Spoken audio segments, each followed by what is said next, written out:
The views and opinions expressed on Coffee and Compatibility are those of the podcast host and do not necessarily reflect the official policy or position of ASHI.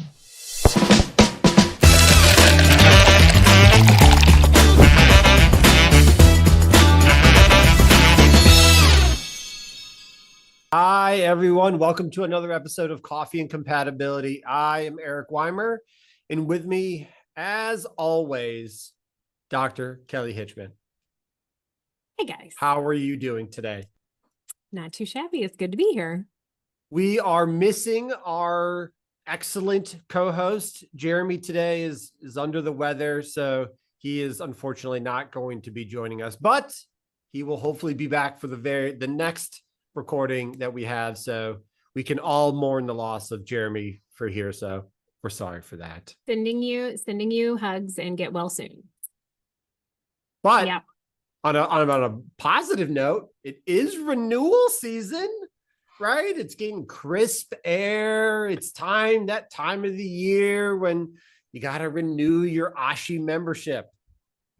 Yeah, and you get so much for that ASHI membership. The amount that you give to the society to provide all of these educational resources, all the collaborative resources, reduced fees for attending meetings, the camaraderie of the society. It's a massive cost savings. So don't forget to renew your ASHI membership before October 31st. If you do that before October 31st, you'll be automatically entered into a raffle for a free registration to the ASHI Clinical Informatics Workshop that's going to be held at Tulane University in February of 2026.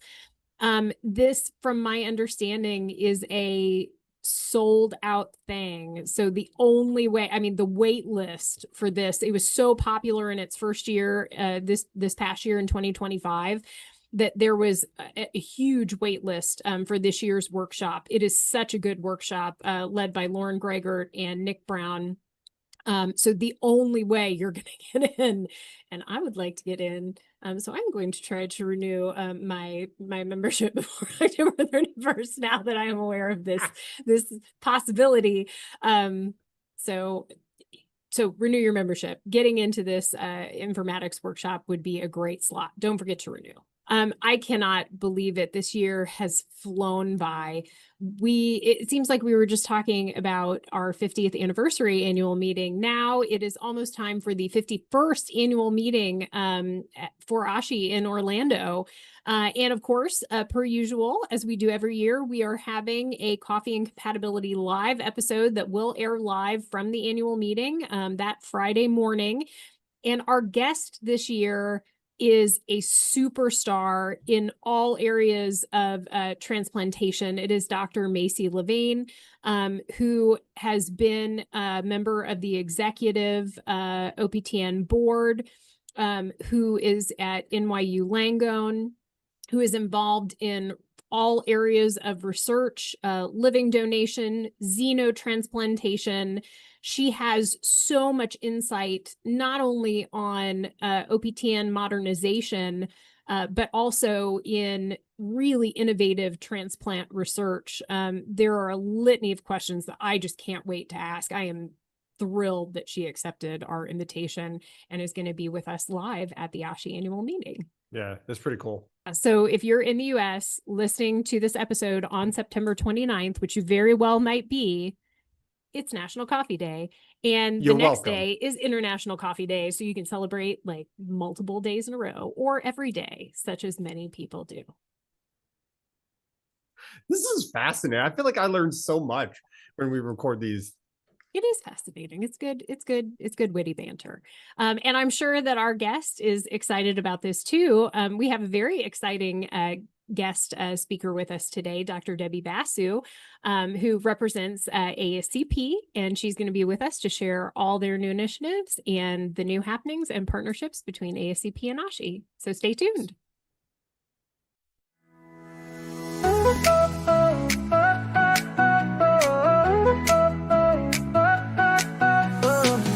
Early morning sun, we gather around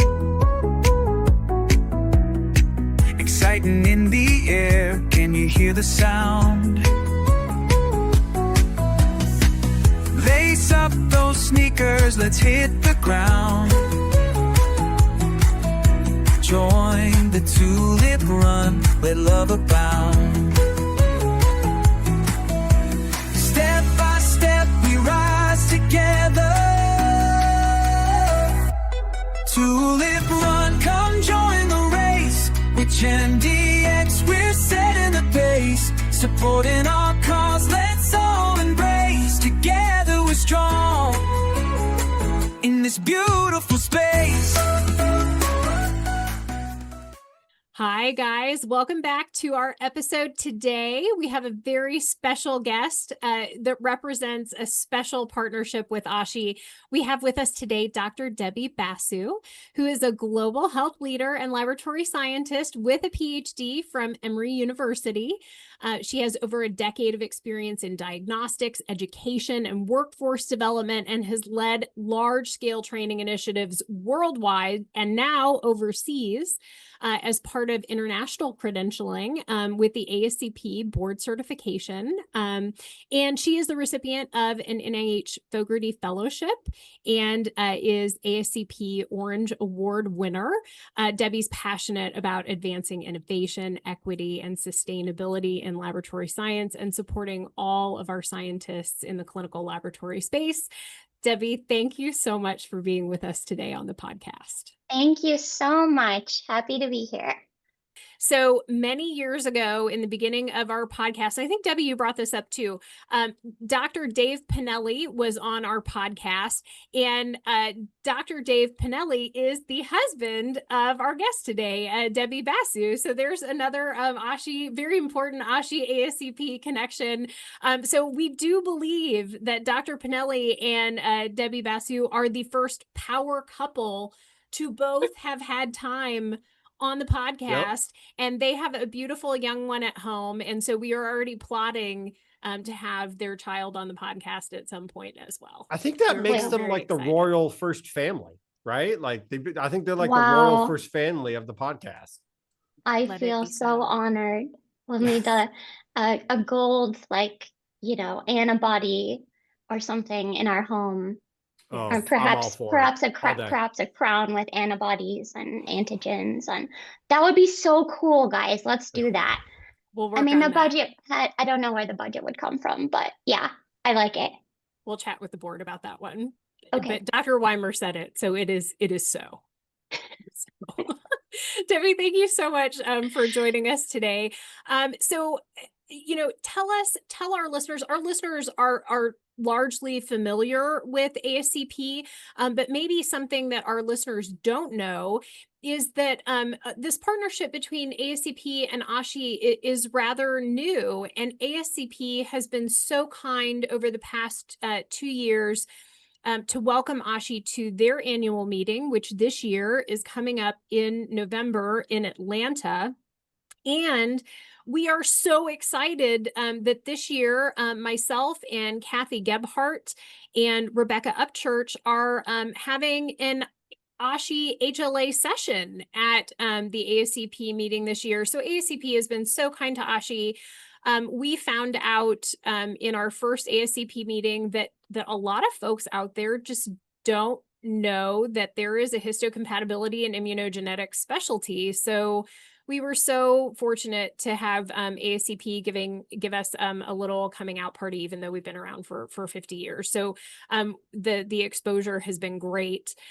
So Debbie, would you, for maybe some of those folks that aren't familiar with ASCP, could you give us kind of just an overview about what ASCP is and the different areas that they cover and assist practitioners and technologists with in the clinical laboratory space? Yes, absolutely. I would love to. Before I dive in, I just want to say thank you, ASHI members. Thank you, Kelly and Eric, for all that you do for patients and keeping them safe, and also giving them the best chance at having a successful organ transplantation. As you mentioned, my husband is an HLA director at Northwestern, and I know his team very well, and I see how hard you all work in service of your patients. So thank you, all you listeners out there. You are so valued, and you're a huge part of the laboratory community. So just speaking on behalf of ASCP and the giant, outreach arms that we have for all members of the lab community, just thanks. So yeah, just starting there, as you guys already know, and some of your listeners might know, ASCP is the largest professional society for laboratory professionals and pathologists. So we have over 100,000 members worldwide.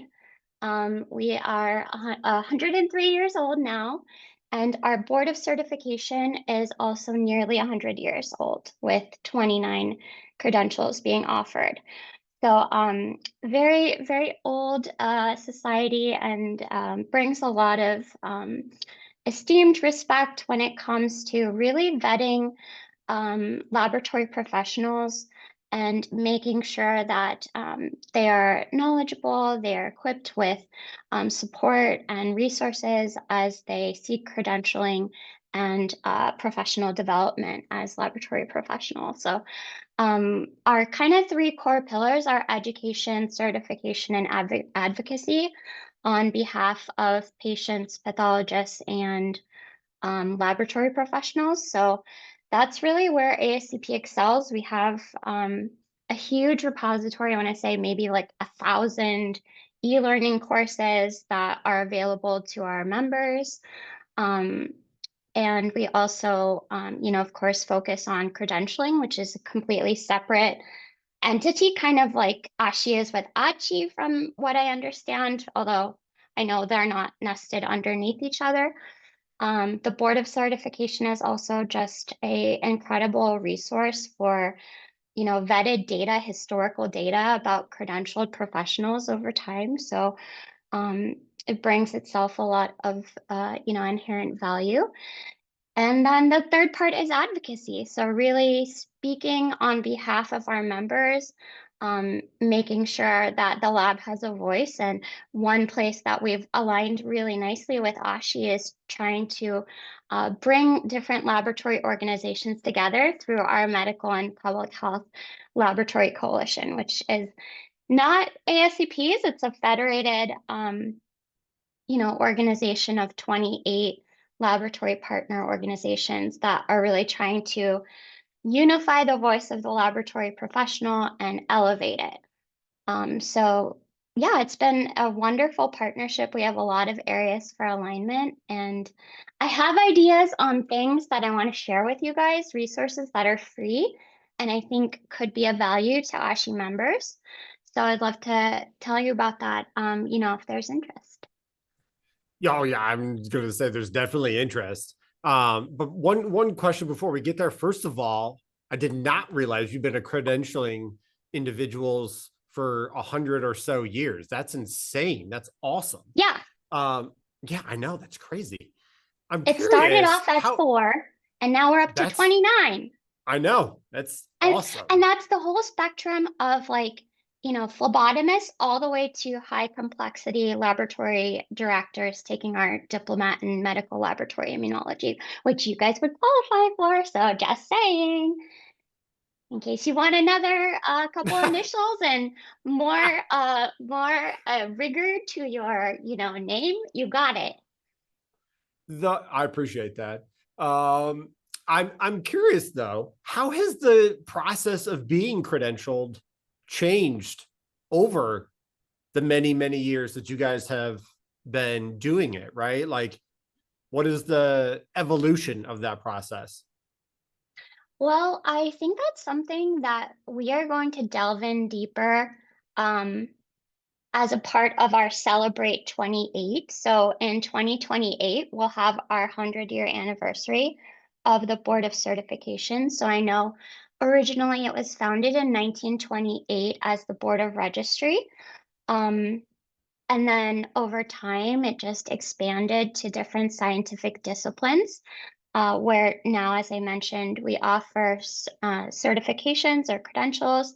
We offer qualifications, and then we also offer diplomats in laboratory management as well as medical laboratory immunology. So the scope of the credentials has obviously expanded. We have also expanded to countries outside the US. So of course, in its original state, it was meant for vetting and developing the examinations to thoroughly vet the applied laboratory knowledge of lab professionals in the US. But over time, and I think over the last 10 years especially, our international growth has just exploded. So even over the last 5 years, you know, we've seen a fourfold increase in international laboratory professionals who are seeking and attaining ASCP credentials both in their home countries and also as a way to leverage their credential into international job opportunities and career opportunities. So yeah, that's somewhere that I feel really strongly. That's the little pocket branch that I work directly with within the BOC. So it's really exciting to see this time, and that there's a lot of interest in the credential as a real, you know, token of the high quality and high standards of these lab pros all over the world. So pretty cool. I'm not a bit surprised to hear this, and Debbie is very modest, but Debbie is a fantastic partner for ASCP. She's a huge asset for ASCP, and she's worked on many ASCP initiatives throughout the years that have directly benefited technologists around the clinical laboratory space, including technologists in the histocompatibility and immunogenetic space, and clearly has partnered with ASHI to help ASHI have more visibility and growth. And I'm sure that a lot of this growth, Debbie, that you're talking about comes from some of these new initiatives and projects. So please tell us about these. I'm sure that a lot of our members that are already joint accredited would love to hear what ASCP is rolling out. Absolutely, Kelly. So first, if I can take this opportunity to share a new initiative. Well, it's not that new. We've been doing it for about 5 years or so, but it's called I Am MLS. So what we have seen is that, as you guys know, we commonly use the word technologist, techs, lab techs, med techs, any number of job titles like that. And what we have found is really important in visibility is having a common language and for the public to really recognize who that lab professional is. And the word tech is a bit outdated. So you think about when we used to have the term or the credential medical technology. If you put that term into current day, you know, what do you think about? So it could be a wearable device for, diabetes testing. It could be any number of things. So one of ASCP's initiatives working together with other organizations, and we'd love to have ASHI on board for this, is really centralizing the nomenclature to be medical laboratory scientists. So that gives us something that is specific to the scientific rigor of that discipline, your training in the medical laboratory. It's really important in kind of helping us elevate the visibility of the laboratory to the public. So I know Dave, you know, my husband, he talks about tech this, tech that. So even within our own household, it's just a nomenclature is changing every day, and it's something that we want to work through. But yes, that is something that we are hoping to get your buy-in and help get on board with us. So if you want anyone from the ASHI world, if you're interested in more, please just Google ASCP IMMLS. We'd love to get you on board. We know that a lot of your members are commonly referred to as tech. So recognizing those MLS folks out there, come join us in the IMLS journey. And yeah, would love to speak to some of the resources we have for you next. Unless you guys have any questions about nomenclature or anything of the sort.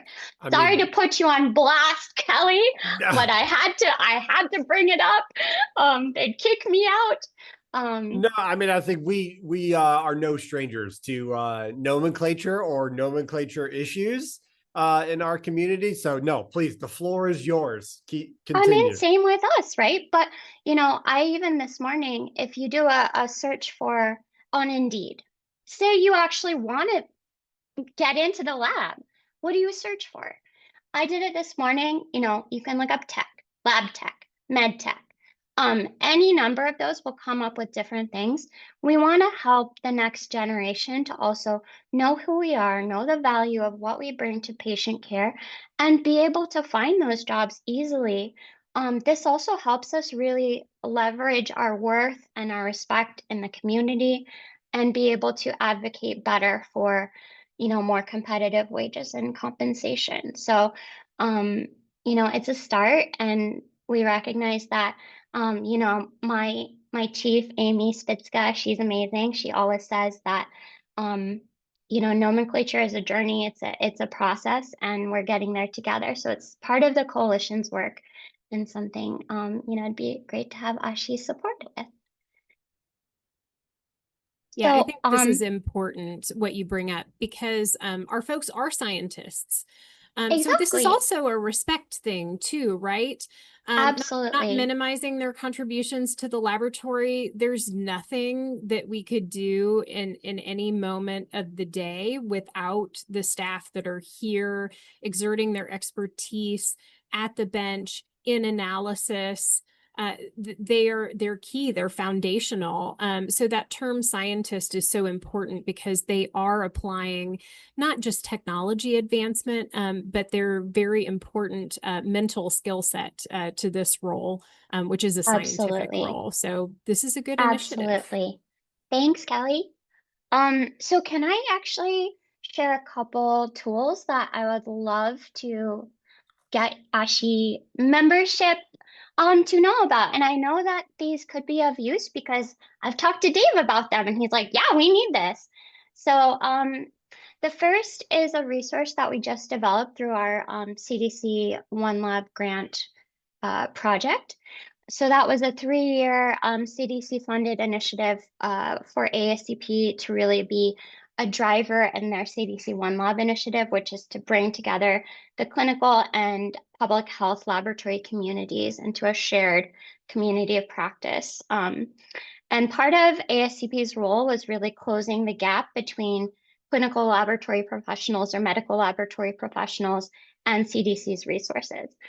So we were able to really leverage the wide member base of ASCP to drive the needs of that community. So we, did a lot of needs assessments from our membership to understand where do people need more help. And then we again leveraged our membership to develop the resources there. So we found that to be really successful and really high impact. And one of the resources that came out of it is what we're calling the Basic Medical Laboratory Skills Training Package. And I can send information to you, Kelly, on that, but it's freely available. Let me just start by saying that you don't have to be an ASCP member to access it. It's a 6-part training series specifically designed for folks that are joining the medical laboratory but have no clinical or medical laboratory background. So you might have a Bachelor of Science individual coming in with biology or chemistry training, but they haven't worked in the medical laboratory before.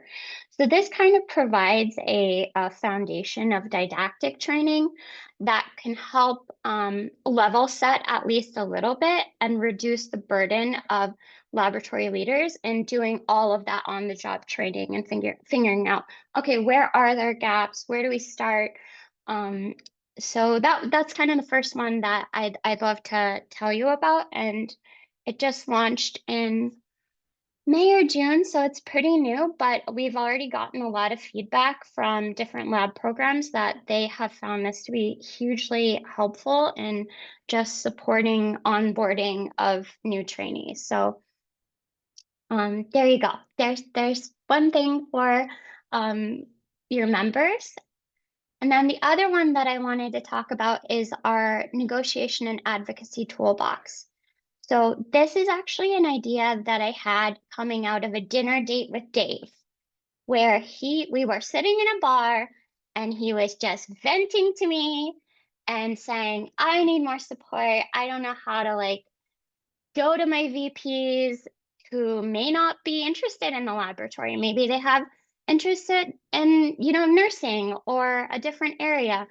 How do I advocate better for my laboratory? I wish I had some more resources there. As laboratory specialists, we know the technical side, but sometimes we don't come in with a lot of that background in management or persuasion techniques or things like that. So I really took a lot from that conversation, and we were hearing the same things from our medical laboratory directors in different disciplines too. So we took, again, this opportunity through CDC's funding to develop a toolbox of over 140 completely free resources for laboratory leaders, managers, directors. It could even be members of the lab team, specifically to help them bridge that gap and use data from their laboratories, quality data, promoting visibility within their hospital system about even what the laboratory does and so forth, to really make impact on, coming to the C-suite with something in hand. So everything is freely available, it's adaptable, it's practical, it's designed with you all in mind. So again, another resource that we'd love to get you to know about. Yeah, I mean, that sounds like an incredible resource, and I super wish I had known many of that throughout all of the stages in my career. So we'll be sure to get those resources from you and make sure we include them in the links in the podcast for all of the listeners to have access to that. So that's awesome resource to have available, especially because it's free to all people, which I think is an incredible initiative to support sort of the advancement, not only of like how valued our MLSs are, but how to sort of professionally grow, which is something I think we're all looking to do. Thank you so much for being with us today, Debbie. Thank you so much.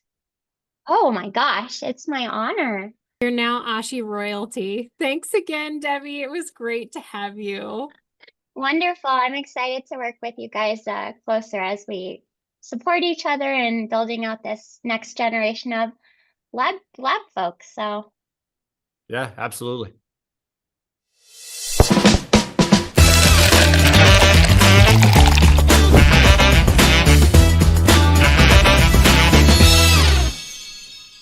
Welcome back, everybody. It is time for the TEA, where we answer questions from our listeners. And a mysterious anonymous listener has asked us today, quote, I'm curious what the opinions of the hosts are on author credit for abstracts, posters, and manuscripts. What level of involvement really warrants authorship? Is it at the discretion of the director, or should a standard always be followed? This is an amazing question. And actually, I have to tell you, so we have a new associate in my laboratory, and we were just having this conversation literally yesterday. So from my perspective, and what I have always been taught, is that if you are going to be listed as a co-author on a paper, you must have contributed intellectual input into that work, significant intellectual input. So I personally don't think it's enough that you maybe like edited the paper, unless you added something new to it in the process of that. So a lot of people feel pressure to add colleagues that maybe didn't actually contribute to the paper, but they work in the Sure. same department, or mentors, or, this, that, the other. It's a very sticky situation. How do you handle those things, Eric? Yeah, I mean, I agree with a lot of what you said. You have to have contributed significant contributions. And that, to me, I want to make sure that I say this is important. It can come from anyone. The publications that I've had have included medical laboratory scientists actually performing the tests and giving their opinion and their input, all significant contributions to publications. And I think that sometimes gets lost in this process. But I always find my approach to this has always been try to have these conversations when you're talking about the study or the poster or the abstract or the manuscript. Have the conversation up front of, okay, you're going to take a role in writing it, or you're going to be the first author. I'm going to be the last author, right? And like delineating the responsibilities as early in the process as you can, so you don't get to the, like, we're getting ready to submit it to ASHI as an abstract, and you're like, oh, well, I thought I was going to be last author, or any of those conversations. You can smooth them out there. And I am not a subscriber to every person who like is your mentor in your department should be it. You have to have contributed something meaningful to the project to be included there. So I think this is a great question, and I think it always warrants a conversation. If you were excluded and you feel you should have been included, or the opposite, right? Like if you're included on something and you're like, I probably shouldn't be on this, are both worthy conversations to have with your supervisors and mentors at any level. Yeah, agreed. Did the person perform some of the testing and do analysis and then also edit the paper and give their input? That's a co-author, right? Oh yeah, 100%. Did that person just run the test? That's not a co-author. And then the other part that's really controversial is first authorship. Like, who's the first author? Who's the last author? And Eric, you mentioned that. I think something people need to consider is if there are multiple people, usually two, maybe three, that kind of equally contributed to the concept and the framework and the authorship and editing, co-first authorship is a thing. Most journals will let you denote that. So if that helps to lessen some of the controversy, maybe that's a good option too. But this is a great question. Thank you so much, anonymous listener, for such an outstanding question that is so heavily debated and talked about all the time. Those are our 2 cents. If you need career advice or advice on how to deal with something happening in your lab, visit our podcast page at ashi-hala.org/page/ASHI podcast, or you can email us at info@ashi-hala.org and write the TEA in the subject line. That was great. It really was. Like, I mean, she's just a very good speaker. As a total aside from the content, she was just a great speaker, but the initiatives that ASCP has put together, I mean, that much content put together to advance sort of how awesome medical lab scientists are and important to what any clinical lab does, but specifically in HLA labs is just incredible to me. Yeah, Debbie's so accomplished, but also just an amazingly warm person. And you can feel with every interaction how passionate she is for everybody working in the clinical laboratory space, and how much she wants to honor that expertise and those experts that do that work every day. And ASCP is absolutely doing that as a partner with ASHI and a partner with many other societies. These initiatives, about really highlighting and naming the talent of our folks in the laboratory, the medical laboratory scientist title, getting that nomenclature. It's going to take, some practice. We get so stuck in our ways, but getting that standardized to honor our folks is excellent. tons of people, myself included, I believe yourself included, come from a basic science training background into the clinical lab. And we have discussions all the time, especially with new regulations about training and qualifications coming up, that is a transition. It is a transition to come from a basic science mindset and then start working in a clinical practice area. So any resources to help with that are outstanding. I can't wait to look through those resources as well. Yeah. And it's advocate, like we all have to advocate for things, right? Like whether it's like, I want a new printer, or like, I want to start a whole training program, or whatever your thing is, like, but we don't really receive any sort of formalized education or training on how to go to our various levels of administration and have those conversations and kind of make that pitch, if you will, to them. And so I think it's great that they put that. There's like a million other things, I'd love to get her thoughts and ASCP's input on there, but no, we never have enough time. Yeah, the advocacy tools are key. So we're going to provide links to all of these resources through ASCP. And I encourage you, if you're not already, to think about ASCP membership. They're an amazing partner with ASHI. Yeah. I cannot tell you how valuable it was working between the ASHI NCAC and ASCP's government relations department during the FDA LDT, workings.